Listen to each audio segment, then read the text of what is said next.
Welcome to the Gamecocks Football Captain's Log, sponsored by Morris Island Charters, where we as Gamecock fans talk about Gamecock football. And by we, I mean myself, Brandon Silvers, and the captain himself, Petey Anabanet of Morris Island Charters. Petey, what is going on? How's it going? Fantastic. So last week, I was out supporting our veterans at the American Legion Post, Samuel J. Bush Post 207 in Beaufort. So I had to rely on you to text me what was going on throughout the game. We beat Mississippi State. I did catch some highlights and look through some stats. You're the football expert here. So I'm going to ask you to tell us what you saw, because you watched the game, like I said.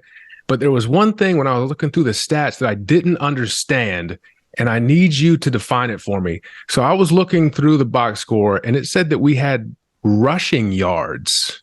What's that? It must have been a typo or something, because it doesn't seem right. No. So tell us what you saw. But Mario Anderson, 26 carries, 88 yards, and a touchdown. How did this happen? Did this really happen, or was I being lied to?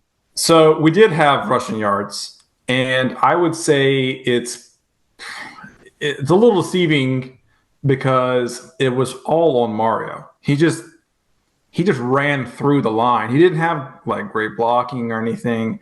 He just was going. He's fought with 5'9", 210 pounds. Yeah, he's a little. He's a wrecking ball. Yeah, I don't know why we weren't playing him sooner. He was running. He was carrying people, running through them.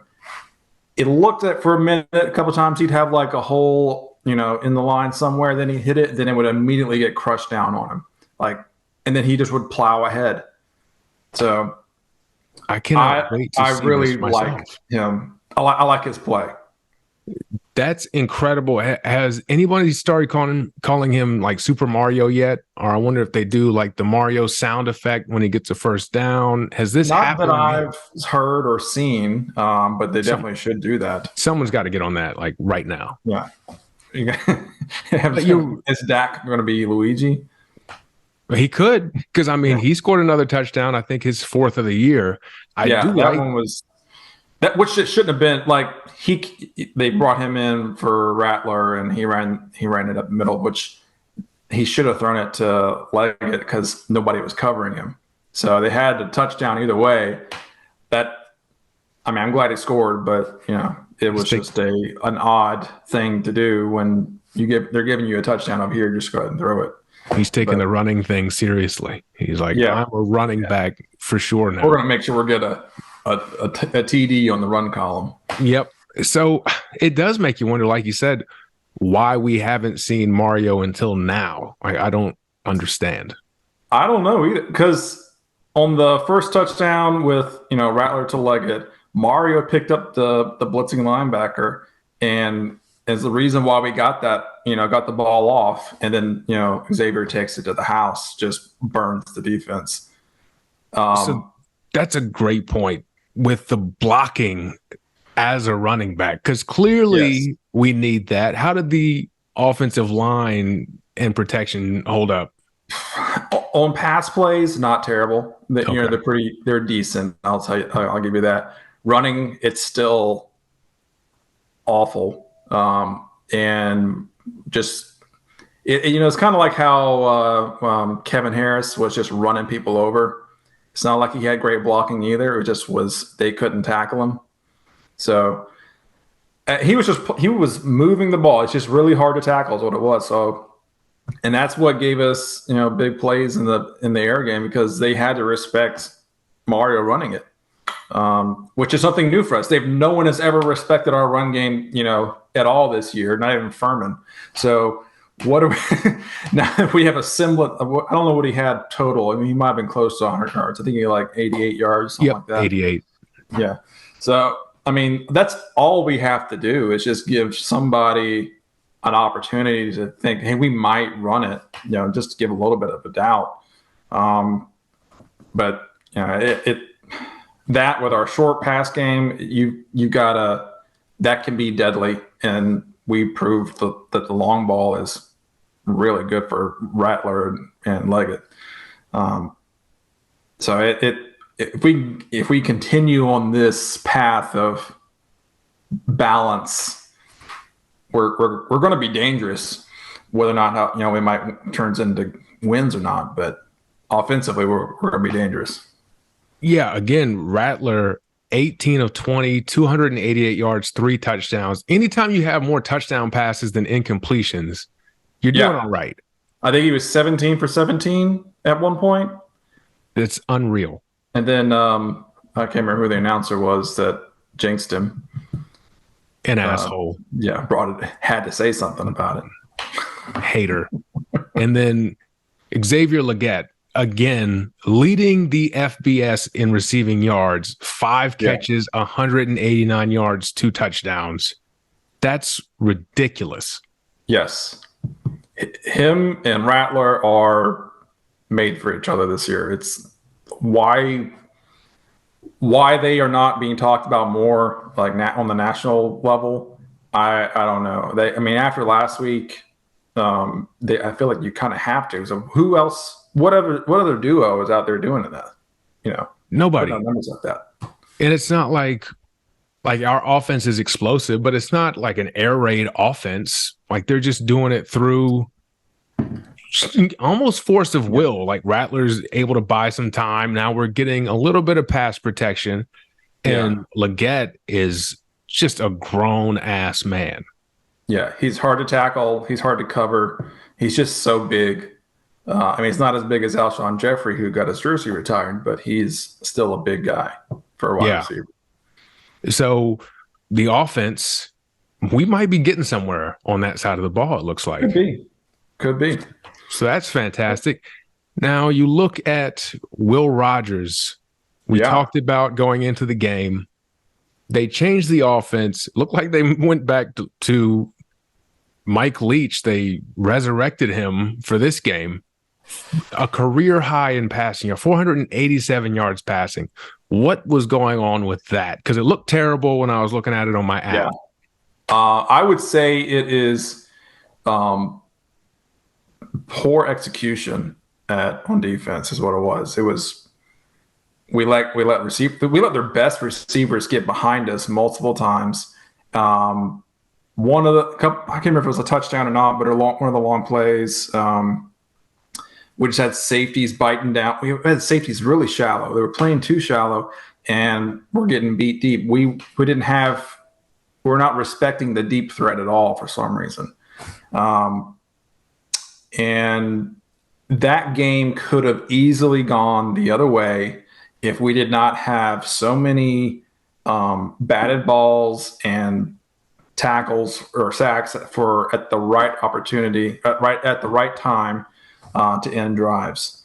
And honestly, a lot of it had to do with Will Rogers and his receivers not being on the same page, because there was like 5 or 6 times he just threw it to an open space and there was no receiver there.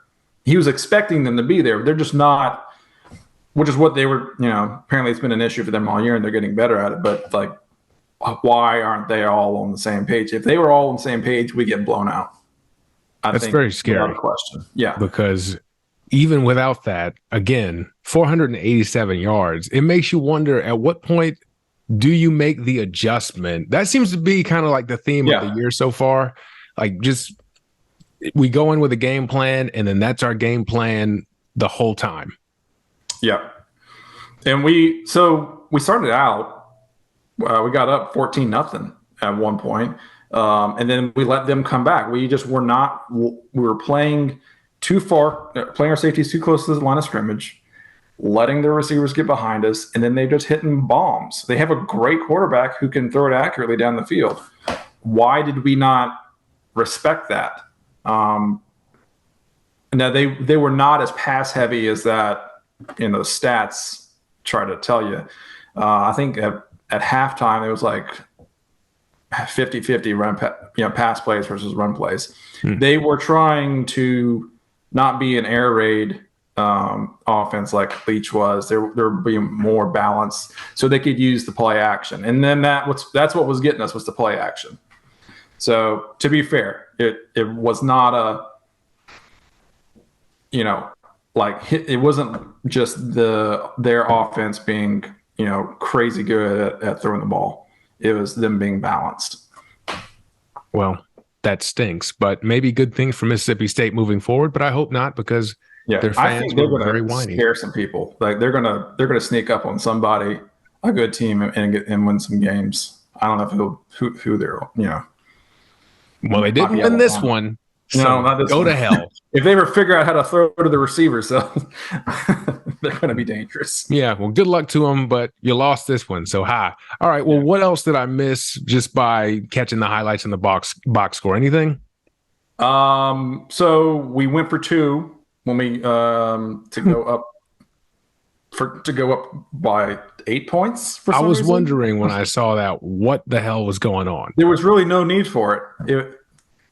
I don't know why, but we sent out the kicking team, or sent out our kicker, and then ran an offensive way. We didn't get in like a fake kick or anything like that. We just ran a play to the right, and then I had our tackle slip out to the left. So I think it was Kroger, ran out to the right and then threw back to the left, but severely lofted it and underthrew it, and so they were able to run back and deflect it. It was really. I understand we have a great, special teams, and that play has worked a lot for us in the past. This stuff hasn't worked for us so much this year, but it just was not the best time, in my opinion.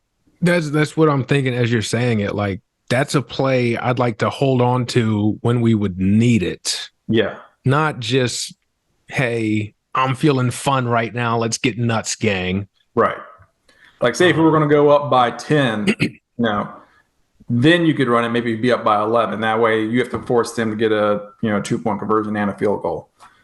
So just not the best idea, not the best coaching, in my opinion. Well, at least we did enough to get the job done. So this is good. Yeah. Now we're heading into Tennessee this week, Saturday, 7:30 on the SEC Network. Tennessee 3-1, 0-1 in the SEC. Big time loss to Florida. Man, they're probably out for revenge after last year's game where we beat them. That's what I keep hearing. This is a revenge game. 63-38 and Willie B. Yeah, that's I'm sure they are. I'm sure they were pissed off about last year, but they're still. I mean, it's going to be a night game at Tennessee. I'm worried about going into that atmosphere. I think they've been a little inconsistent on offense. So it just depends on which team shows up. And if we get the same team that played Florida, who knows? We have a chance. But who's going to be there? I think that this has been a really confusing team for me. They haven't really played anybody except for Florida. They look awful against Florida. However, at home, they're insane. They haven't lost at home since 2021. Joe Milton, I know he can throw an orange out of the stadium or something. Definitely not the same guy as Hendon Hooker, who just seemed to have total command of that offense. So they are favored by 12.5 as of now. Last year, they were 22-point favorites. So something, a little bit of hope there. But I don't know. I think that Florida beat them by running all over them. So it's good we've got some sort of run game developing. And then we beat them last year on Spencer Rattler, who looks even better this year. And Legette, I don't know who can stop him from catching the ball. Yeah. So I'm optimistic considering the circumstances, if that makes any sense. Like, considering what we're heading into, I could feel a lot worse. Yeah. It's just Tennessee is just one of those oddball teams. Like, it feels like they could be really good or they could be really bad any week. And I kind of feel the same way about us because I haven't seen any real consistency, especially out of our defense. Yeah. Because this past week, I feel like we had the talent to keep up with Mississippi State. We just were always in a bad spot. We were not in a good position.